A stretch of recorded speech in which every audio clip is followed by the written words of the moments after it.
Good morning. This is Pastor Brian. Thank you for joining me as we read a chapter a day from Second Corinthians. Today, chapter 3. I will be reading from the Common English Bible. Feel free to follow along in whatever translation you like the most. So let's hop right into chapter 3 today. Are we starting to commend ourselves again? We don't need letters of introduction to you or from you like other people, do we? You are our letter written on our hearts, known and read by everyone. You show that you are Christ's letter, delivered by us. You weren't written with ink, but with the Spirit of the living God. You weren't written on tablets of stone, but on tablets of human hearts. This is the confidence that we have through Christ in the presence of God. It isn't that we ourselves are qualified to claim that anything came from us. No, our qualification is from God. He has qualified us as ministers of a new covenant, not based on what was written, but on the Spirit. Because what is written kills, but the Spirit gives life. The ministry that brought death was carved in letters on stone tablets. It came with such glory that the Israelites couldn't look for long at Moses' face because his face was shining with glory, even though it was a fading glory. Won't the ministry of the Spirit be much more glorious? If the ministry that brought condemnation has glory, how much more glorious is the ministry that brings righteousness? In fact, what was glorious isn't glorious now because of the glory that is brighter.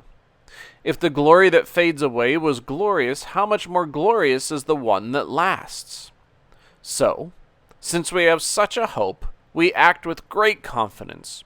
We aren't like Moses, who used to put a veil over his face so that the Israelites couldn't watch the end of what was fading away. But their minds were closed, right up to the present day. The same veil remains when the old covenant is read. The veil is not removed because it is taken away by Christ. Even today, whenever Moses is read, a veil lies over their hearts. But whenever someone turns back to the Lord, the veil is removed. The Lord is the Spirit, and where the Lord's Spirit is, there is freedom. All of us are looking with unveiled faces at the glory of the Lord, as if we were looking in a mirror. We are being transformed into the same image from one degree of glory to the next degree of glory. This comes from the Lord, who is the Spirit.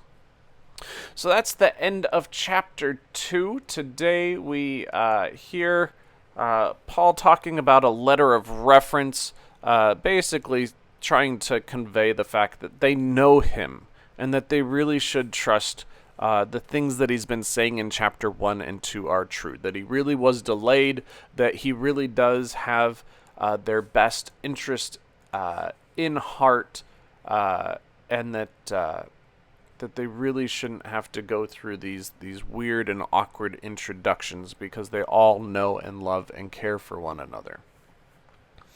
And that all of that comes from the fact that they have the Spirit. And that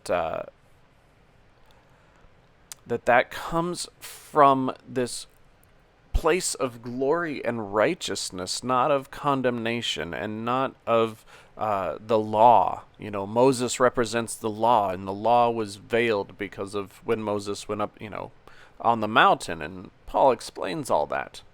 And so this idea that everyone is walking in the light of God and right in the face of God, basically, and that is all revealed through the Spirit. And because of that, there's freedom.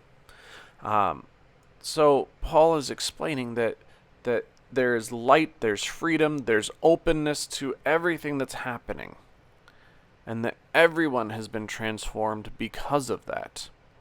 And so let's be open and honest and loving and caring with one another.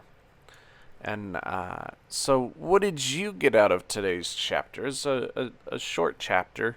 What did you find interesting? What confused you? What kind of piqued your interest, write it down, share it with a friend, share it with us. We love hearing from you. And we will see you tomorrow for chapter 4. So until then, take care of yourselves, stay safe, and God bless each and every one of you. Bye.